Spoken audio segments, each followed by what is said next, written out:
Shabbat Shalom Yasharallah. We are on our last portion of the book of 1 Samuel.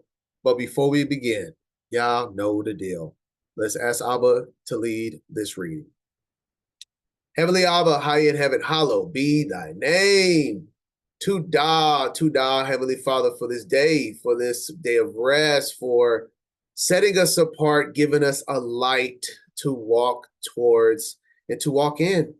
We ask to be a light, Heavenly Father, by embodying your Ruach Kodesh in all that we do. We ask to be corrected and protected on this path to do your will and your will alone. Please guide this message and incline the minds of those that are searching for truth to be guided to your will.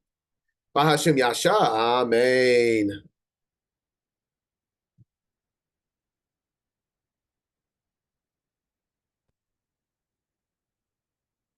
Yes, part 5. The last portion of 1 Samuel will be covering chapters 25 through 31.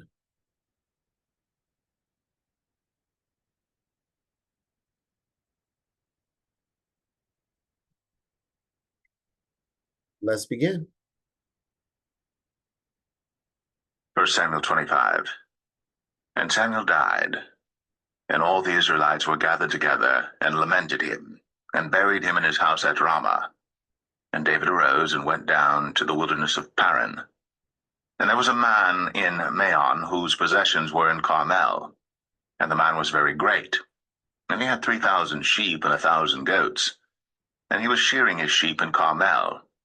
Now the name of the man was Nabal, and the name of his wife Abigail. And she was a woman of good understanding, and of a beautiful countenance. But the man was churlish and evil in his doings, and he was of the house of Caleb. And Caleb, we know who Caleb is. You see in Joshua 14:14 that him and his seed inherited Hebron. And this is the righteous Caleb, one of 2 spies. The other spy was Joshua that gave the righteous report. And Joshua and Caleb were the only 2s that entered into the promised land that was from the original Exodus. And all that being said, it goes to show you that just because you're righteous doesn't mean your seed will be. I mean, we see that all throughout the history of the Israelites, and even from the prophet Samuel himself, his sons wasn't righteous. And so it's from the seed of Caleb, which is Jephunneh. This is a Kenizzite Edomite. And this is an evil Edomite from the seed of Caleb. In verse 3, in Nabal, we will see this name come up in a bit, and I'm gonna wait to bring that name, the definition of that name up when until the wife makes it clear. But let's read verse 4 now. So we see that the time of the shearing of his sheep, I did want to touch on that just for kicks here. Just want to give you a picture, shearing sheeps. Not sure what that is. Now you know, is when they pretty much cut all the extra wool off of the sheep. And this is the like comparison of harvesting your crops. It's time to harvest the crops. It's time to shear your sheep, right? And this is setting the scene for this chapter. That's like what all this chapter is about, is Nabal and his possessions with King David's troops. All right, verse 4. And David heard in the wilderness that Nabal did shear his sheep. And David sent out 10 young men, and David said unto the young men, Get you up to Carmel, and go to Nabal, and greet him in my name. And thus shall ye say to him that liveth in prosperity, Peace be both to thee, and peace be to thine house, and peace be unto all that thou hast. And now I have heard that thou hast shearers. Now thy shepherds which were with us, we heard them not, neither was there aught missing unto them all the while they were in Carmel. Ask thy young men, and they will show thee. Wherefore, let the young men find favor in thine eyes. For we come in a good day. Give, I pray thee, whatsoever cometh to thine hand unto thy servants, and to thy son David. And when David's young men came, they spake to Nabal according to all those words in the name of David, and ceased. And Nabal answered David's servants, and said, Who is David? And who is the son of Jesse? There be many servants nowadays that break away every man from his master. Shall I then take my bread and my water and my flesh that I have killed for my shearers, and give it unto men whom I know not whence they be? And without knowing the full story, Nabal could have a point here. It's like, hey, I don't know y'all. Why would I give y'all, my possessions? But the context of it will come a little bit later in this chapter. In verse 16 and 21, it pretty much will go into detail of that. When we go up here, it specifies that this man has a lot of land and cattle, and that he has thousands of sheep, and that he lives, let me see, Carmel. His possessions was in Carmel.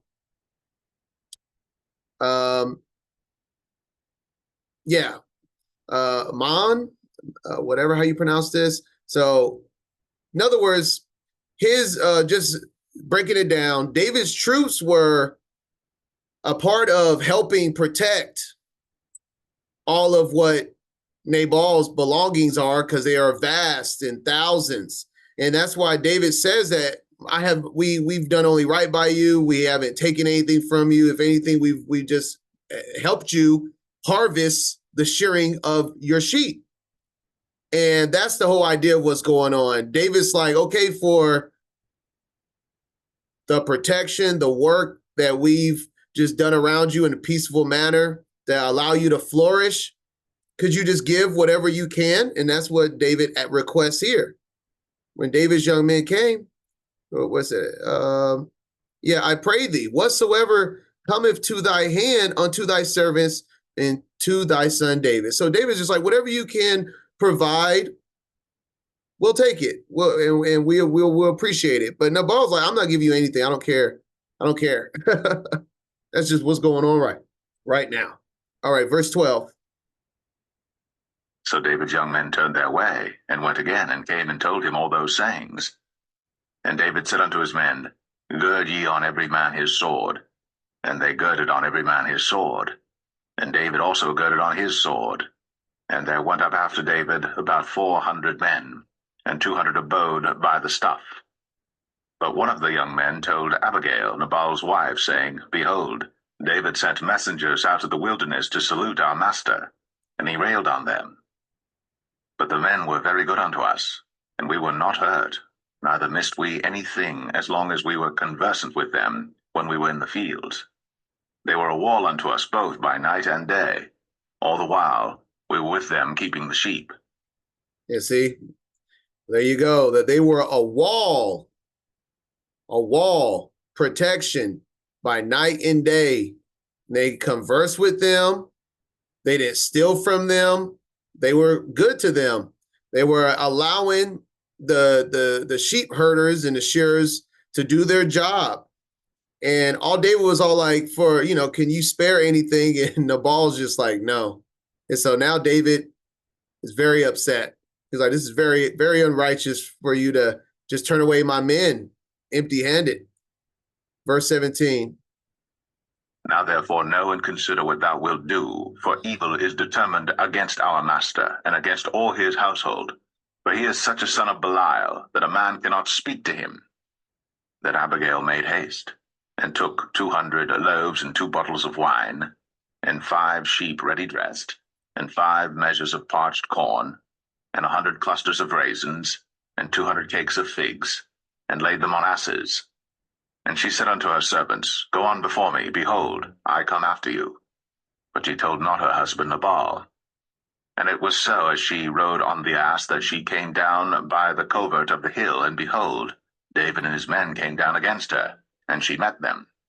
Now David had said, Surely in vain have I kept all that this fellow hath in the wilderness, so that nothing was missed of all that pertained unto him. and he hath requited me evil for good.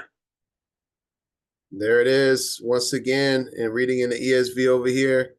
Now, David had said, surely in vain have I guarded all that this fellow was in the wilderness, so that nothing was missed of all that belonged to him, and he has returned me evil for good. So it's pretty much that simple. Man, I had my work laboring to guard, and even that was a witness that one of the sheep shearers said that they were a wall unto us day and night. They were good to us. They didn't take from us. They helped us. And David's like, this is in vain. I'm and how many times have we felt this way too, where you felt like you're gone out your way to help somebody just for them to return to you with some type of evil, some type of like, oh, well, what, you don't deserve to be compensated, or just not even a thank you in a sense is would be an evil response. And this is what's happening. But David has a little army, and he ain't going to put up with it. So he was about to go up there to cause some havoc with Nabal, but his righteous woman came to make things right and to feed the men for their works.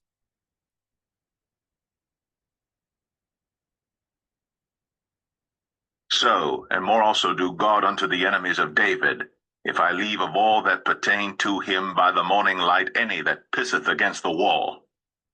And when Abigail saw David, she hasted, and lighted off the ass, and fell before David on her face, and bowed herself to the ground, and fell at his feet, and said, Upon me, my lord, upon me let this iniquity be, and let thine handmaid, I pray thee, speak in thine audience, and hear the words of thine handmaid. Let not, my lord, I pray thee, regard this man of Belial, even Nabal. For as his name is, so is he. Nabal is his name, and folly is with him. But I, thine handmaid, saw not the young men of my lord, whom thou didst send. Now therefore, my lord, as the Lord liveth, and as thy soul liveth, seeing the Lord hath withholden thee from coming to shed blood, and from avenging thyself with thine own hand, now let thine enemies, and they that seek evil to my lord, be as Nabal. And now this blessing which thine handmaid hath brought unto my lord, let it even be given unto the young men that follow my lord.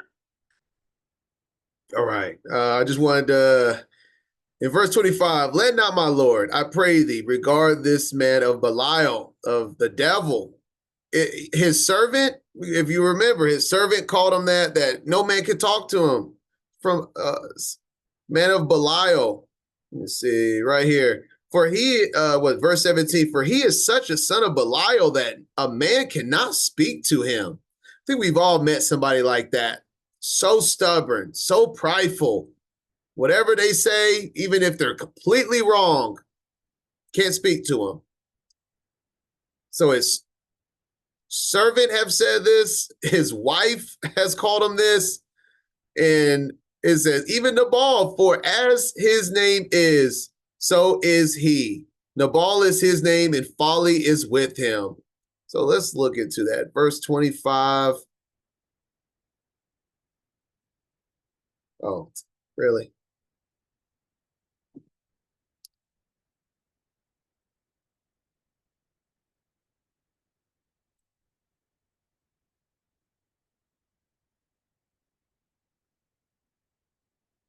Nabal is his name, and folly, which is another word for foolish.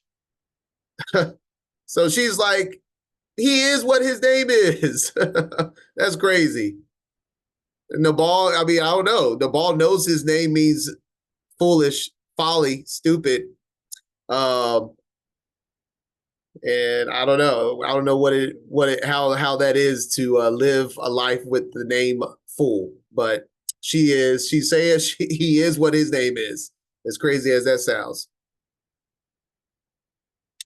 And so now she's like, so please take and eat, and don't bring bloodshed and avenging upon my household and upon thy hand. Now, verse 28.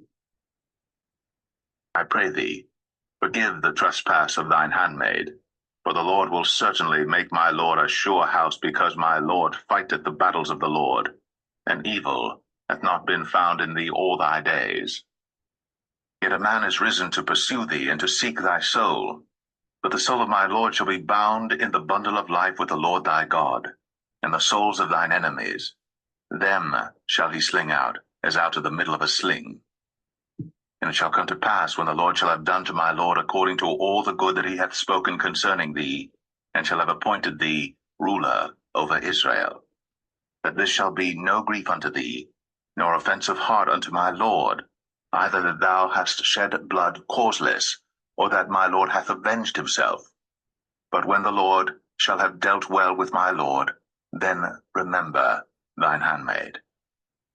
And he's going to remember her all right. We'll see at the end of this chapter real soon how he remembers her. And that earlier, Nabal said, "Who is David?" Well, she's making it clear that she knows who David is and that he is the future king. And so she's like, please take this food and remember this household with not an evil report, because you will be the future king. Verse 32. And David said to Abigail, Blessed be the Lord God of Israel, which sent thee this day to meet me. And blessed be thy advice, and blessed be thou, which hast kept me this day from coming to shed blood, and from avenging myself with mine own hand. For in very deed, as the Lord God of Israel liveth, which hath kept me back from hurting thee, except thou hadst hasted and come to meet me, surely there had not been left unto Nabal by the morning light any that pisseth against the wall. And just a quick stop there. So he's now repenting for the works that he was thinking of doing to Nabal in his household. And he said he was coming by the morning light, any that pisses against the wall. Who is he talking about here, y'all? What does this mean?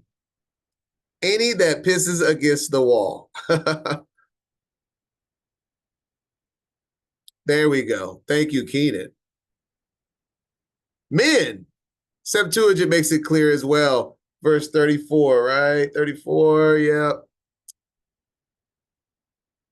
There surely not be left to Nabal till the morning one male.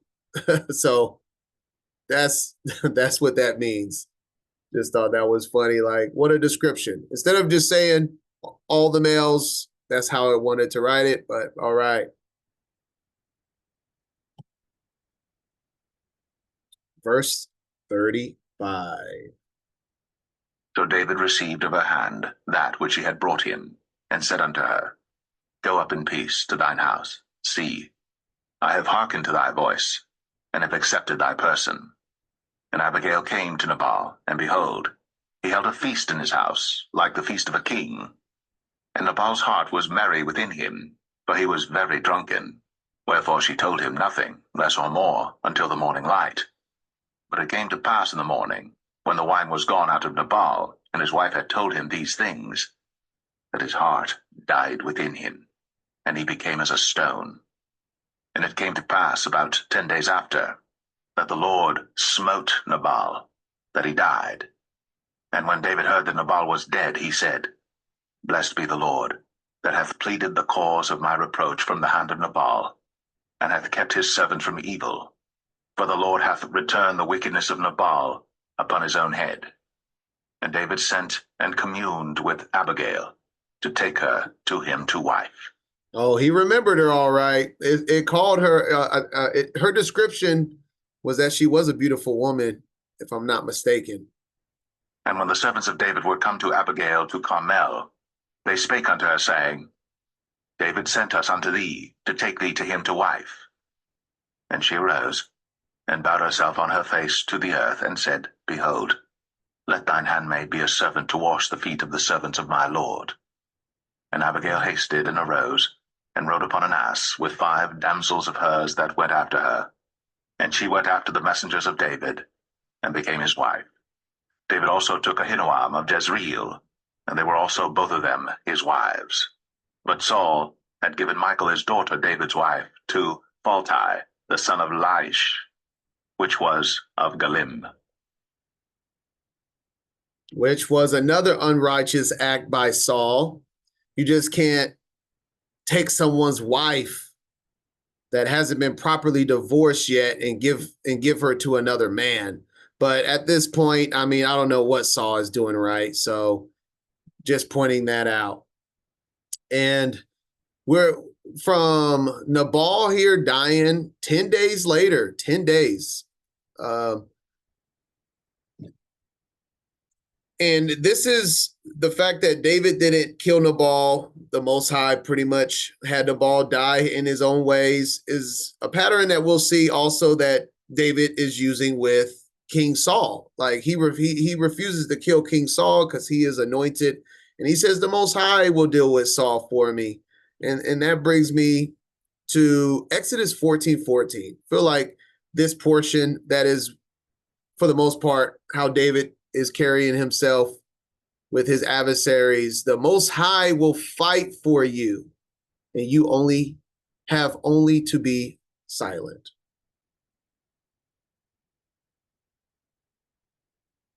And that is chapter 25.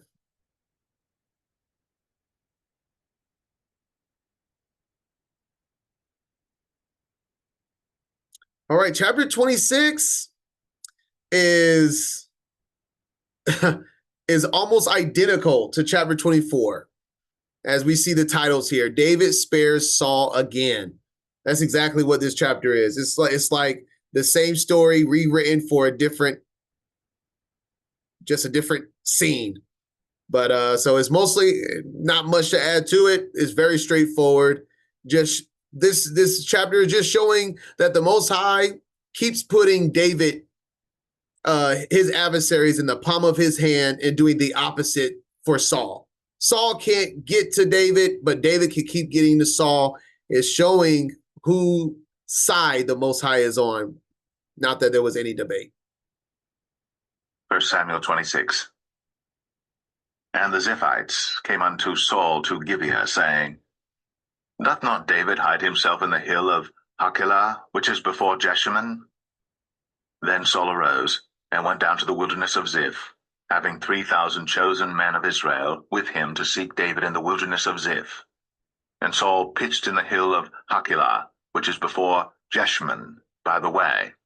But David abode in the wilderness, and he saw that Saul came after him into the wilderness. David therefore sent out spies, and understood that Saul was come in very deed. And David arose, and came to the place where Saul had pitched. And David beheld the place where Saul lay, and Abner the son of Ner, the captain of his host. And Saul lay in the trench, and the people pitched round about him. Then answered David and said to Ahimelech the Hittite, and to Abishai, the son of Zeruiah, brother to Joab, saying, Who will go down with me to Saul to the camp? And Abishai said, I will go down with thee. So David and Abishai came to the people by night, and behold, Saul lay sleeping within the trench, and his spear stuck in the ground at his bolster. But Abner and the people lay round about him. Then said Abishai to David, God hath delivered thine enemy into thine hand this day. Now therefore let me smite him, I pray thee, with the spear even to the earth at once, and I will not smite him the second time. And David said to Abishai, Destroy him not, for who can stretch forth his hand against the Lord's anointed and be guiltless? And so, like I said, Exodus 14:14, that is what David's rolling with. David is making it clear, I do not want to kill Saul. He is an anointed being of the Most High. And just to put understanding here, the spear's right there. And he says, I can smite him, and I will not smite him again a second time. In other words, he's saying all I need is one good thrust, and it's not going to be overkill. I'm not going to do it a second time. And David's like, no. And David's going to do the same thing he did the first time. David said furthermore, As the Lord liveth, the Lord shall smite him, or his day shall come to die, or he shall descend into battle and perish. The Lord forbid that I should stretch forth mine hand against the Lord's anointed. But I pray thee, Take thou now the spear that is at his bolster, and the cruse of water, and let us go. So David took the spear and the cruse of water from Saul's bolster, and they gat them away, and no man saw it, nor knew it, neither awaked, for they were all asleep, because a deep sleep from the Lord was fallen upon them. Then David went over to the other side, and stood on the top of an hill afar off, a great space being between them. And David cried to the people, and to Abner the son of Ner, saying, Answerest thou not, Abner? Then Abner answered and said, Who art thou that criest to the king? And David said to Abner, Art not thou a valiant man? And who is like to thee in Israel? Wherefore then hast thou not kept thy lord the king? For there came one of the people in to destroy the king thy lord. This thing is not good that thou hast done. As the Lord liveth, ye are worthy to die, because ye have not kept your master the Lord's anointed. And now see where the king's spear is, and the cruse of water that was at his bolster. Man, I don't know what David had against Abner, but he targeted him right here. And he made it clear that you're worthy of death for allowing us to be right next to your king. What good are you? This is your job. And David points him out for whatever reason, but he does have a valid point, though. Verse 17. And Saul knew David's voice and said, Is this thy voice, my son, David? And David said, It is my voice, my lord, O king. And he said, Wherefore doth my lord thus pursue after his servant? For what have I done, or what evil is in mine hand? Now therefore, I pray thee, let my lord the king hear the words of his servant. If the Lord have stirred thee up against me, let him accept an offering. But if they be the children of men, cursed be they before the Lord. For they have driven me out this day from abiding in the inheritance of the Lord, saying, Go serve other gods. Now therefore, let not my blood fall to the earth before the face of the Lord. For the king of Israel is come out to seek a flea, as when one doth hunt a partridge in the mountains. Then said Saul, I have sinned. Return, my son David. For I will no more do thee harm, because my soul was precious in thine eyes this day. Behold, I have played the fool, and have erred exceedingly. So like I said, this is a second witness, a repeat of the story found in 1 Samuel 24, just summarizing it, verse 17 through 18. This is what he said to David then.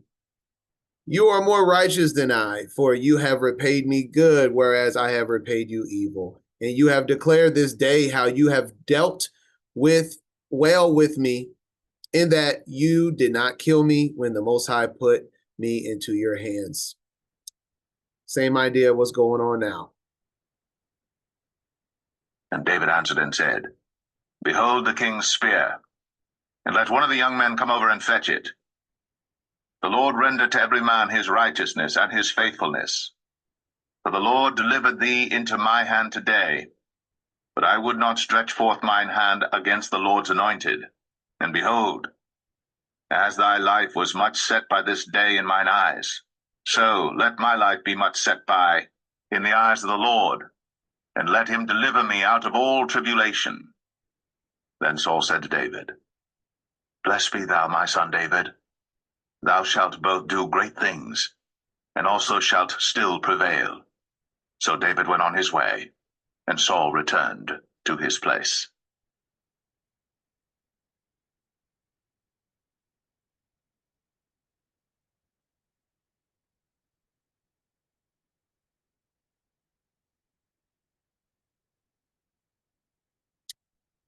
Chapter 26. All right. And so now I have to say, this is where the book of Samuel gets a little weird. David with the Philistines is just, I don't know. It's just weird. Obviously, that sounds weird. I mean, David dwelling with the Philistines, how could that sound like it makes sense? But for a time in a season,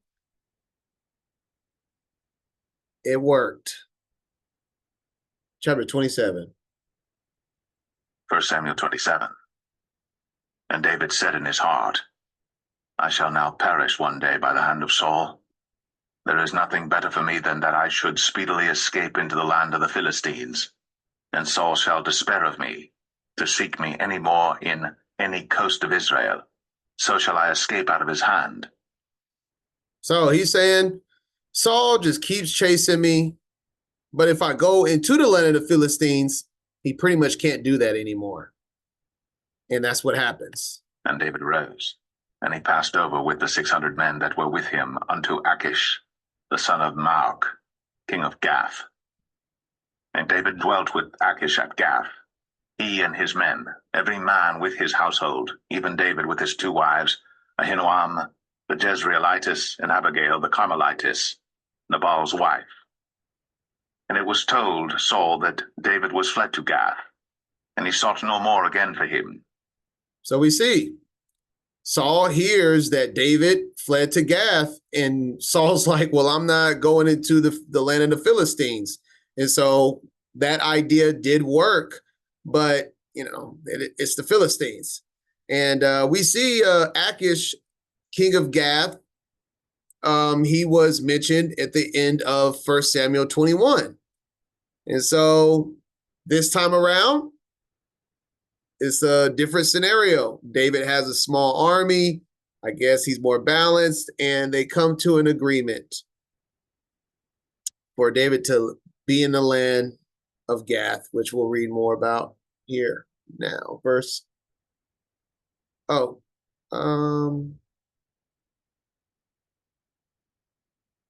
I have a mention in 21. So yes, verse 10 and 14, chapter 21. And David rose and fled that day from Saul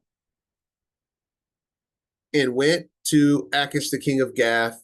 But it didn't work out that first time in chapter 21.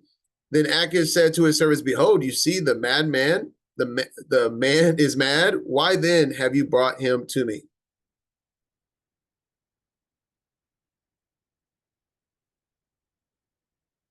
All right, verse 5. And David said unto Achish, if I have now found grace in thine eyes, let them give me a place in some town in the country, that I may dwell there. For why should thy servant dwell in the royal city with thee? Then Achish gave him Ziklag that day. Wherefore Ziklag pertaineth unto the kings of Judah unto this day. And the time that David dwelt in the country of the Philistines was a full year and 4 months. And David and his men went up, and invaded the Geshurites, and the Gezrites, and the Amalekites. For those nations were of old the inhabitants of the land, as thou goest to Shur, even unto the land of Egypt. Okay, so gotta make sure we're understanding what's happening, because like I said, this is an indifferent time. David living amongst the Philistines, and gotta really wrap our head around what's going on here. So I did get this little map just to help with understanding of what's going on. I always got to give a disclaimer. I'm not saying I agree with the map wholeheartedly. This is just an idea for visual understanding. So we have, let me zoom in here. We have Gath, and then we have Ziklag here. And we see that David is going to raid the lands that's southern of Judah, even all the way it mentioned Egypt. So all of the southern lands below Israel, he's raiding. All right, so that being said, let's continue reading. Oh, and I also wanted to add for verse 8 that especially the Amalekites, we're going to read that, I mean, David is pretty vicious to them. And matter of fact, I'll allow it to read verse 9. It's a short chapter. I'm going to let it finish the chapter, then we'll talk about it. And David smote the land, and left neither man nor woman alive, and took away the sheep and the oxen and the asses and the camels and the apparel, and returned and came to Achish. And Achish said, Whither have ye made a road today? And David said, Against the south of Judah, and against the south of the Jerahmeelites, and against the south of the Kenites. And David saved neither man nor woman alive, to bring tidings to Gath, saying, Lest they should tell on us, saying, So did David, and so will be his manner all the while he dwelleth in the country of the Philistines. And Achish believed David, saying, He hath made his people Israel utterly to abhor him. Therefore he shall be my servant forever. Man, it's like, what's going on? It's a lot. All right, so from verse 8 to 12, let's talk about it. So David is going and invading non-Israelites, pretty much in a nutshell. And he is, and this is right below their lands, and he is smoting everyone, woman and man. And he says that he's not leaving anyone alive, so there's no testimonies against him. Sounds pretty vicious, I gotta say so myself. But is David technically in line with scripture here? If these are, as it says here, for those nations were of the old inhabitants of the land. So we look at people like the, let's look at, let me see. Yeah, we go to these people like the Amorites, and we read in Deuteronomy 12 and 20, You shall surely destroy all the places where the nations whom you shall dispossess served their gods, on the high mountains and on the hills and under every green tree. You shall tear down their altars and dash in pieces their pillars and burn the Asherim with fire, and shall chop down the carved images of their gods and destroy their name out of that place. You shall not worship the Most High, your Elohim, in that way. Continuing in Deuteronomy 20:17, but you shall devote them to complete destruction, the Hittites, the Amorites, the Canaanites, the Perizzites, the Hippites, the Jebusites, as the Most High, your Elohim, has commanded. So, I mean, David is, just for being straightforward, he's slaughtering these cities. But these cities, they straight up tell you these are the original inhabitants, for those nations were of the old inhabitants of the land. And these were the old inhabitants of the land that were commanded to be wiped clear of, that were still there. But take it how you want it. This is what David was doing at the time. He was taking an opportunity with his small army to smite smaller cities that had old inhabitants that were non-Israelites, and taking all their belongings. And we can see that this is what Achish was getting from allowing David there. You see, David took all their belongings, sheep, oxen, asses, apparel, camels, and returned and came to Achish. Very obvious that he's returning, and Achish is benefiting from these raids. And Achish asked David, like, where are you getting this stuff from? And David doesn't tell him 100% who he's attacking. He gives him a general area of who he's attacking and where he's getting his belongings. And it says against the south of Judah and against the south of the Kenites and Jerahmeelites. And so by the end of this chapter, it says Achish believed David, saying he has made his people Israel utterly to abhor him. So that means like they're disgusted with him. And why would Achish say this? And that's what I'm saying. This end of this chapter is a lot, because it's like, well, why would he say that? What's going on? David isn't telling Achish straightforward who he's raiding. He gave in general area, and Achish is believing David that the general area he's attacking, he's not necessarily lying, which is why I show you the map. He is attacking the southern part of Judah, for example. He is attacking these areas, but he's not attacking his brethren. He's attacking the non-Israelites in these areas. But it seems like Achish is saying, "Oh man, he's attacking the land closest to his brethren. He's assuming that he must be attacking his brethren." And Achish is like, "Oh, well, man, his people hate him. He's never going to return. And David is a mighty warrior. Look at all of the raids and the possessions he's giving me." And so Achish is excited about it. He's like, "Well, shoot, if I'm going to have David as my general, as my guy, then I'm cool with that." And that's why he says, "Therefore, he shall be my servant forever."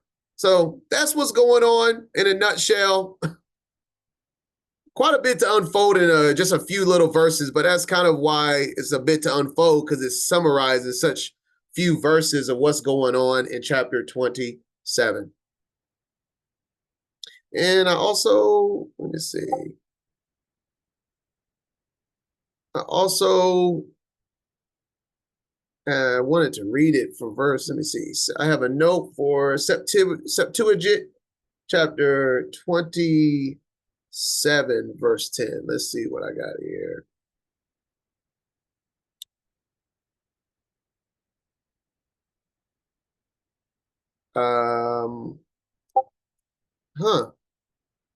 Yeah, I'm not 100% sure why I highlighted this, but I mean, it says the same thing. Just gives it the area.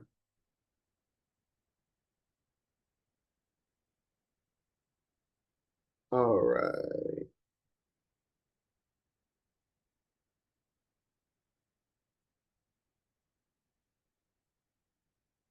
All right. And that is chapter 27.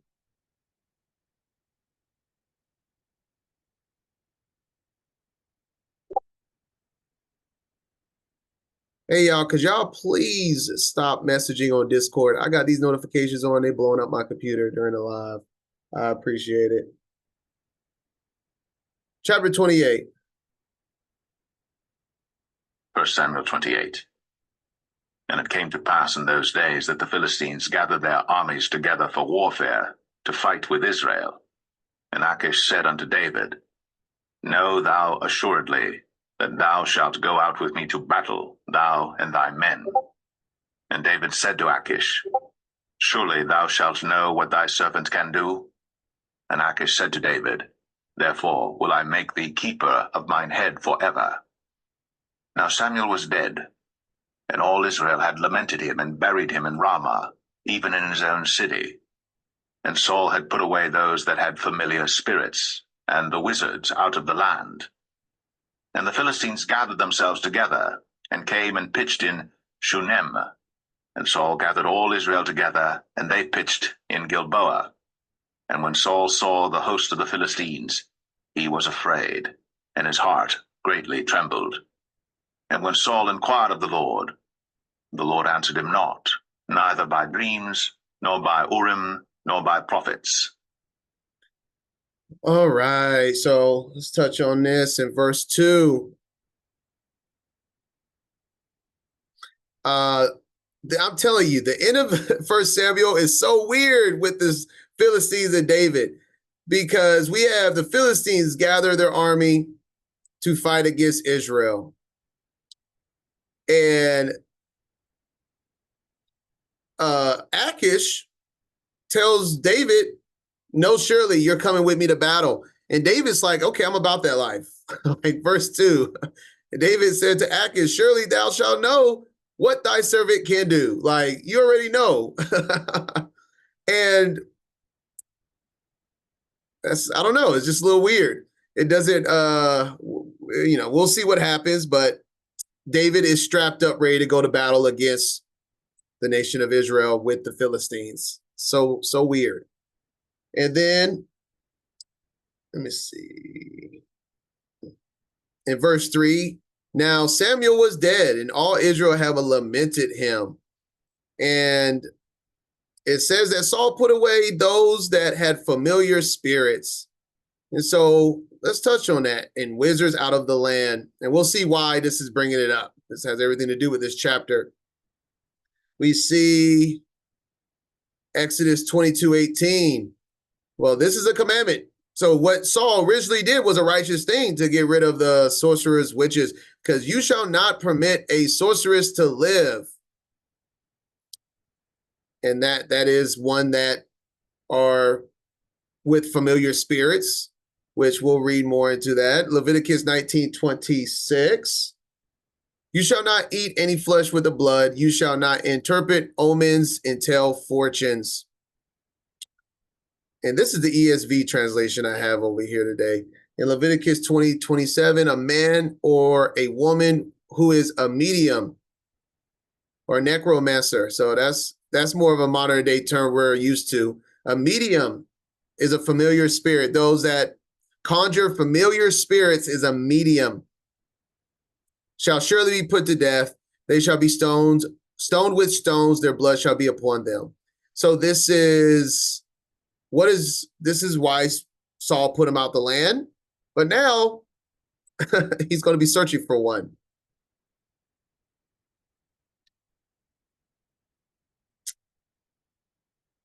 All right. So Saul acquired called to the Most High and asked about what to do with the Philistines. And Samuel is now deceased, and I guess he don't trust anybody else and he don't know anyone. So he is now asking about a witch. Then said Saul unto his servants, Seek me a woman that hath a familiar spirit, that I may go to her, and inquire of her. And his servant said to him, Behold, there is a woman that hath a familiar spirit at Endor. And Saul disguised himself, and put on other raiment, and he went, and 2 men with him. And they came to the woman by night. And he said, I pray thee, divine unto me by the familiar spirit, and bring me him up, whom I shall name unto thee. And the woman said unto him, Behold, thou knowest what Saul hath done, how he hath cut off those that have familiar spirits and the wizards out of the land. Wherefore then layest thou a snare for my life, to cause me to die? And Saul sware to her by the Lord, saying, As the Lord liveth, there shall no punishment happen to thee for this thing. Ain't that crazy? Swearing by the Most High's name while breaking a commandment. That's why I said Saul is the best example in the Old Testament for a modern day churchianity person. And I'm just giving it to you straightforward. This is exactly what people in the church does. It doesn't make any sense. I'm breaking the commandments in the name of the Most High. I'm going to pray over my food while I eat some catfish and whichever. It just doesn't make any sense. But this is Saul. Verse 11. Then said the woman, Whom shall I bring up unto thee? And he said, Bring me up Samuel. And when the woman saw Samuel, she cried with a loud voice. And the woman spake to Saul, saying, Why hast thou deceived me? For thou art Saul. And the king said unto her, Be not afraid. For what sawest thou? And the woman said unto Saul, I saw gods ascending out of the earth. And he said unto her, What form is he of? And she said, An old man cometh up, and he is covered with a mantle. And Saul perceived that it was Samuel, and he stooped with his face to the ground and bowed himself. And so I have a study that goes into great detail for life after death, and we're just going to touch this subject right now, just a little bit. So if you want more on this subject, the live video study is called The Truth About Death on my YouTube. Okay. But we see so many people, we are told, at least what I was told, is that anyone with familiar spirits, anyone that is, as we saw here, a medium, that these are just demons. This is not really a person. You can't talk to your relatives. They can't bring them back. That's actually not what scripture gives us. What we're reading right now about this medium Saul went to actually successfully did bring up the real Samuel. This isn't some demon. This is not your real person. This is a demon. No, this is scripture shows that this is possible. And we just touching on the idea of what even happens after death. We have Enoch 22 tells us about this hollow places that's deep and wide. And Raphael, and this is Enoch 22, verse 3, and Raphael answered one of the holy angels who was with me and said unto me, these hollow places have been created, this is Sheol, for this very purpose, that the spirits of the souls of the dead should assemble therein. Yea, that all the souls of the children of men should assemble here. Enoch 22, verse 3, about Sheol. And when we go to scripture, I'm not going to read this whole story, but this is what the story of Lazarus and the dead man mentioned in Luke chapter 16, is that they are in Sheol, that hollow place, and as it's called here, Hades. And if you're on the side of Abraham, you are righteous, and there is a barrier in between. And if you're on the other side, away from Abraham, you are the wicked. And so, just giving the gist of the idea, also in Jasher, we see in chapter 42 of Jasher, that Joseph cried aloud upon his mother's grave, and he said, "O my mother, O thou who didst give me birth, awake now and rise and see thy son, how he has been sold for a slave and no one to pity him." And then he says it again, "O rise, see thy son, weep." And we see here that the Most High allows a communication to be risen through the ground. In verse 37, and Joseph heard a voice speaking to him from beneath the ground, which answered him with bitterness of heart and with the voice of weeping and praying in these words. And I'm just going to stop there, just showing that there is an idea of communication that's possible. This in Jasher 42, this is obviously by divine, because Joseph wasn't doing witchcraft for this to happen. He was just pleading, and the Most High allowed the communication to happen. And so we see that this can happen in a righteous manner because all things are possible through our Creator. But what we're reading now with Saul is the wicked way of calling upon someone that has deceased from Sheol that is mentioned throughout the Bible, and specifically with the story of Lazarus and the dead man and the rich man. Well, that was dead. And so that being said,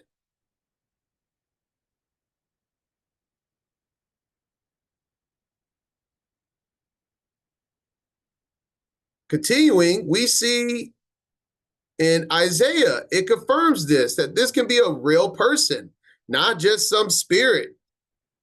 Not saying that it can't be a spirit at time, trying to give you an illusion of something of divine, spiritual activities. But Isaiah 8:19, and when they say to you, inquire of the mediums or the necromancers who chirp and mutter, should not a people inquire of their Elohim? Should they inquire of the dead on behalf of the living? It straight up tells you what a medium does. A medium literally is inquiring of the dead. They are literally talking with the dead. Scripture tells us it is 100% possible. It's not just, oh no, this is a demon. They're trying to trick you like this. They can't call on anybody? No, they can. They absolutely can. Multiple times in scripture, it talks about that, from right now in Isaiah 8:19 to what we're reading in 1 Samuel 28.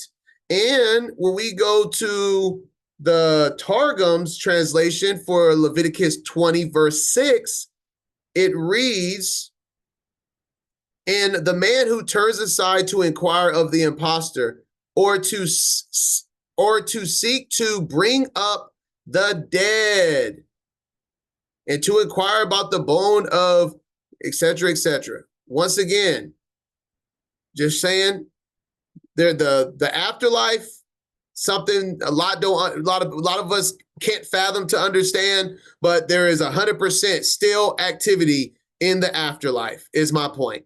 That's the idea of what's going on, that this isn't some demon. This is literally Saul, and Saul will give him righteous judgment in this chapter, even after his passing. He gives straightforward righteous judgment to Saul for calling upon him through a Median witch. All right. All that being said, let's continue with verse 15.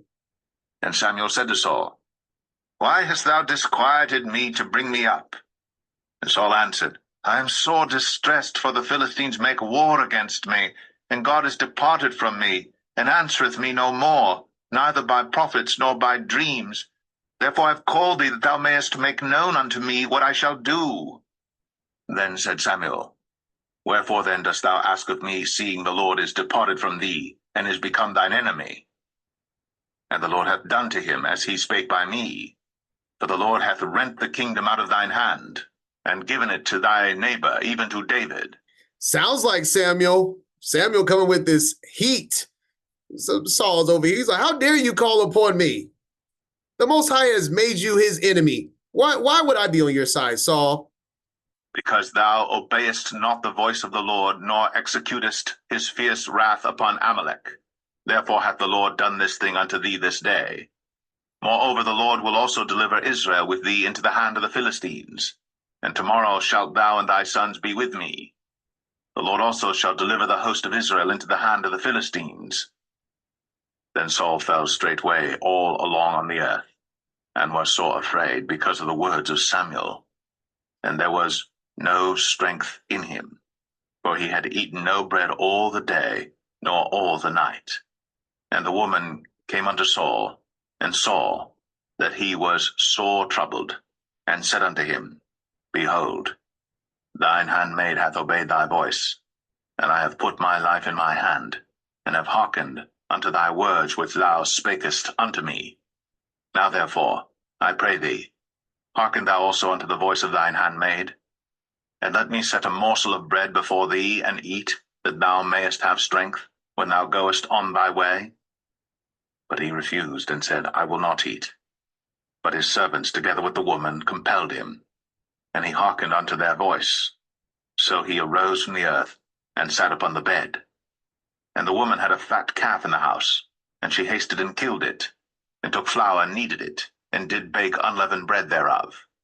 And she brought it before Saul, and before his servants, and they did eat.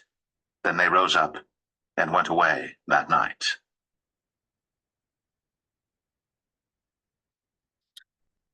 Well, we're going to see the last chapter of 1 Samuel, the prophecy.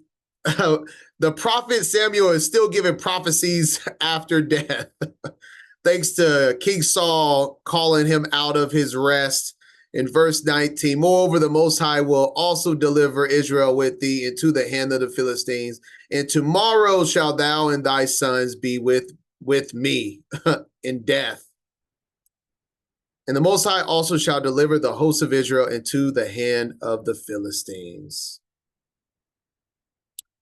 All right, that's the end of chapter 28. Chapter 29, let's begin. 1 Samuel 29. Now the Philistines gathered together all their armies to Aphek, and the Israelites pitched by a fountain which is in Jezreel. And the lords of the Philistines passed on by hundreds and by thousands, but David and his men passed on in the rearward with Achish. Then said the princes of the Philistines, What do these Hebrews here? And Achish said unto the princes of the Philistines, Is not this David the servant of Saul the king of Israel, which hath been with me these days, or these years? And I have found no fault in him since he fell unto me unto this day. And the princes of the Philistines were wroth with him. And the princes of the Philistines said unto him, Make this fellow return, that he may go again to his place which thou hast appointed him, and let him not go down with us to battle, lest in the battle he be an adversary to us. For wherewith should he reconcile himself unto his master? Should it not be with the heads of these men? Is not this David, of whom they sang one to another in dances, saying, Saul slew his thousands, and David his 10,000s? Yes, it is. Yes, it is. As in 1 Samuel 18:7, and the women sang, Saul has struck down his thousands and David his 10,000s. And I totally agree. They're like, send him back. He could betray us in the middle of battle. Send him back. And Achish is like, no, he's good. And they're like, no, we're not asking you. We're telling you. And so now verse 6. Then Achish called David and said unto him, Surely as the Lord liveth, thou hast been upright, and thy going out and thy coming in with me in the host is good in my sight. For I have not found evil in thee since the day of thy coming unto me unto this day. Nevertheless the Lord's favor thee not. Wherefore now return and go in peace, that thou displease not the lords of the Philistines. And David said unto Achish, But what have I done? And what hast thou found in thy servant so long as I have been with thee unto this day, that I may not go fight against the enemies of my lord the king? And I'm open for anyone. What's David trying to accomplish here? I have to say,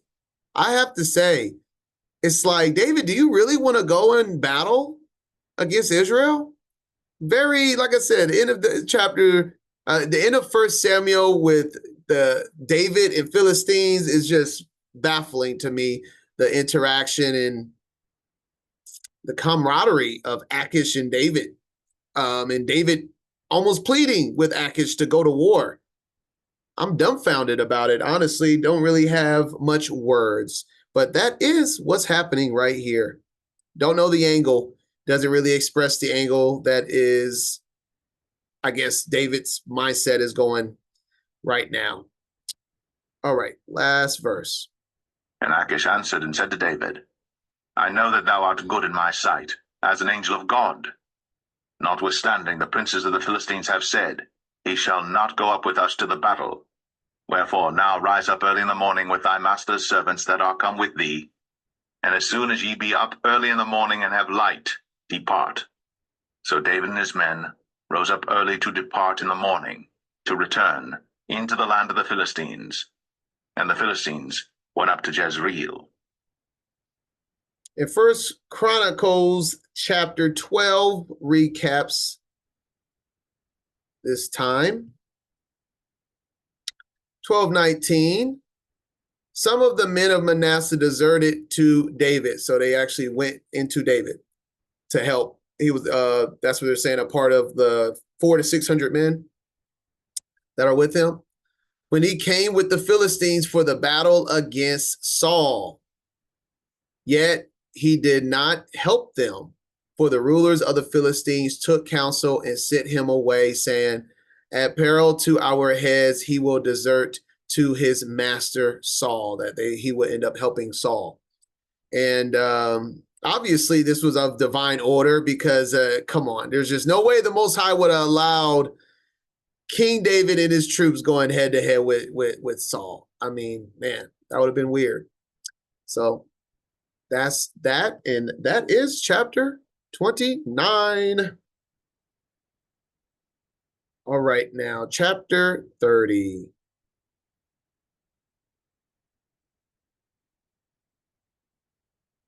First Samuel 30.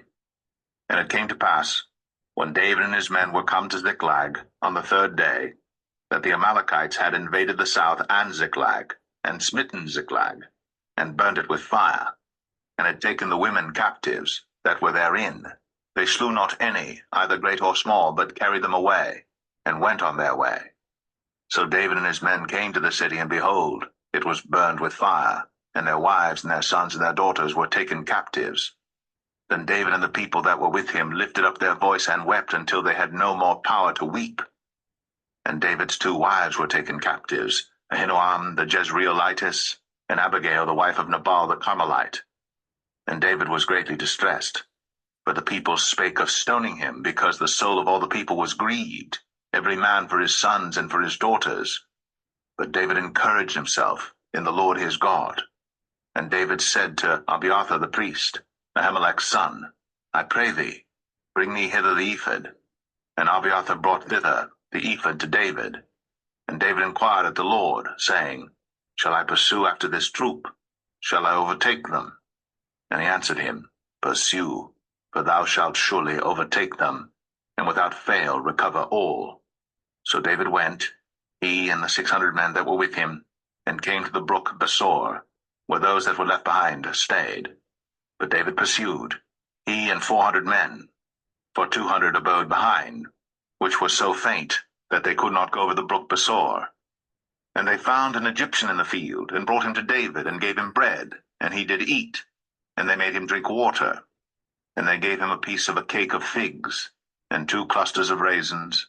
And when he had eaten, his spirit came again to him, for he had eaten no bread, nor drunk any water 3 days and 3 nights. And David said unto him, To whom belongest thou, and whence art thou? And he said, I am a young man of Egypt, servant to an Amalekite, and my master left me, because 3 days agone I fell sick. We made an invasion upon the south of the Cherethites, and upon the coast which belongeth to Judah, and upon the south of Caleb, and we burned Ziklag with fire. And David said to him, Canst thou bring me down to this company? And he said, Swear unto me by God, that thou wilt neither kill me, nor deliver me into the hands of my master, and I will bring thee down to this company. And when he had brought him down, behold, they were spread abroad upon all the earth, eating and drinking and dancing, because of all the great spoil that they had taken out of the land of the Philistines, and out of the land of Judah. And David smote them from the twilight even unto the evening of the next day. And there escaped not a man of them, save 400 young men which rode upon camels and fled. And David recovered all that the Amalekites had carried away. And David rescued his 2 wives. And there was nothing lacking to them, neither small nor great, neither sons nor daughters, neither spoil nor anything that they had taken to them. David recovered all. And David took all the flocks and the herds, which they drave before those other cattle, and said, This is David's spoil. All right, so I mean, they came back, they were sent home from battle, and then on the arrival back home, they're staying at Ziklag right now. They find everything burnt up, destroyed, and taken. David asks the Most High. The Most High says, go after them. They find a servant left. The servant shows them where the company that brought that upon Ziklag, and simple as that, David goes and destroys them and retrieves what was taken. Now he's going back to the 200 men that was guarding the stuff. David came to the 200 men, which were so faint that they could not follow David, whom they had made also to abide at the brook Besor. And they went forth to meet David, and to meet the people that were with him. And when David came near to the people, he saluted them. Then answered all the wicked men and men of Belial, of those that went with David, and said, Because they went not with us, we will not give them aught of the spoil that we have recovered, save to every man his wife and his children, that they may lead them away and depart. Then said David, Ye shall not do so, my brethren. With that which the Lord hath given us, who hath preserved us, and delivered the company that came against us into our hand? For who will hearken unto you in this matter? But as his part is that goeth down to the battle, so shall his part be that tarrieth by the stuff. They shall part alike. And it was so from that day forward that he made it a statute and an ordinance for Israel unto this day. And when David came to Ziklag, He sent of the spoil unto the elders of Judah, even to his friends, saying, Behold, a present for you of the spoil of the enemies of the Lord, to them which were in Bethel, and to them which were in South Ramoth, and to them which were in Jatir, and to them which were in Aroer, and to them which were in Siphmoth, and to them which were in Eshtemoa, and to them which were in Rakal, and to them which were in the cities of the Jerahmeelites, and to them which were in the cities of the Kenites, and to them which were in Hormah, and to them which were in Chor-Ashan, and to them which were in Athak, and to them which were in Hebron, and to all the places where David himself and his men were wont to haunt. And that didn't make much sense to me. So that's what we got the ESV over here. For all the places where David and his men had roamed, in layman's terms. And so he gifts all of his Israelite neighbors all of, as it says here, this is David's spoil from that battle. All right. Oh, and this is summarized also in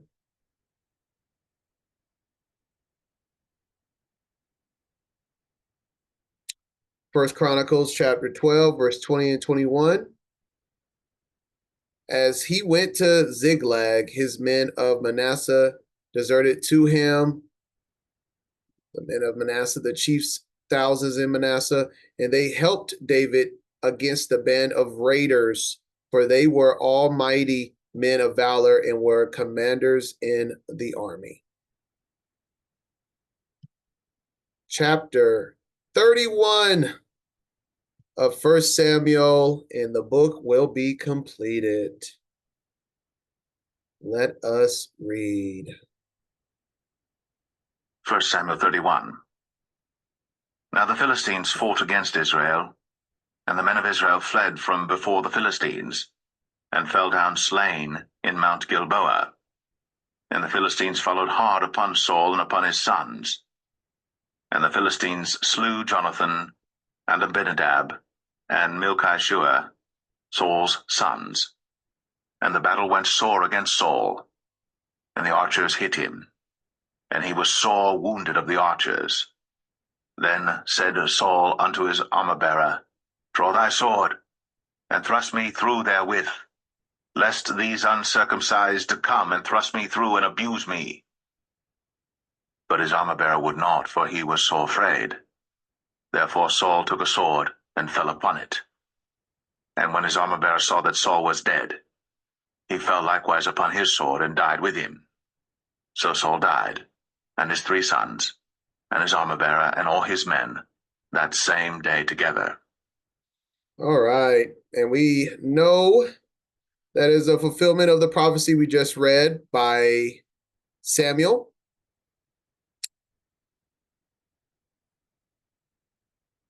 The Most High will give Israel also with you into the hand of the Philistines, and tomorrow you and your sons shall be with me. Well, not all the sons were wicked. We know Jonathan acted very righteous in all the reports we have of him.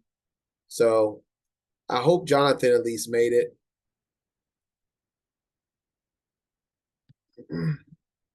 But then also for verse 3, it just touches on where those arrows hit Saul in the Septuagint. Oops.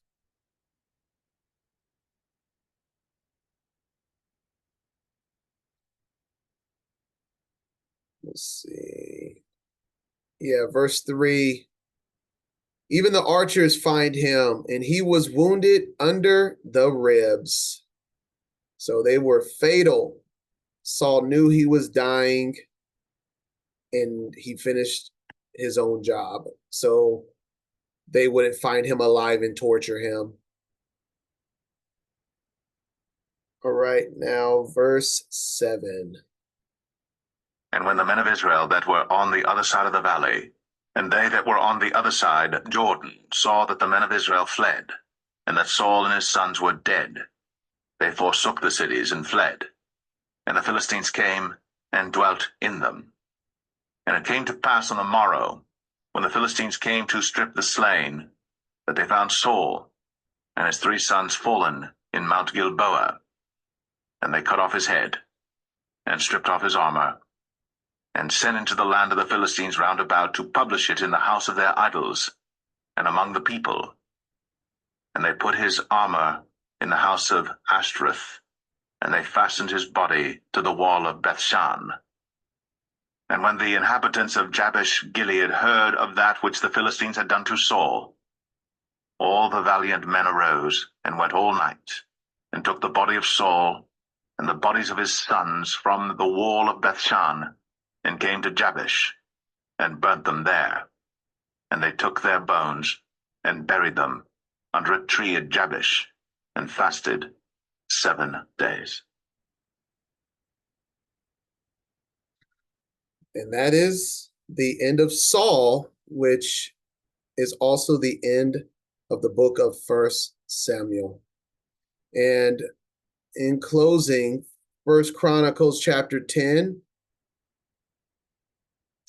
reiterates this entire chapter of Israel fleeing and falling to the Philistines. And you can read all of this. I'm not going to read all of it, of chapter 10 of 1 Chronicles 1 through 14, the entirety of the chapter. I am going to cut to the end because all of this is just reiterating the entire story, the entire chapter we just read.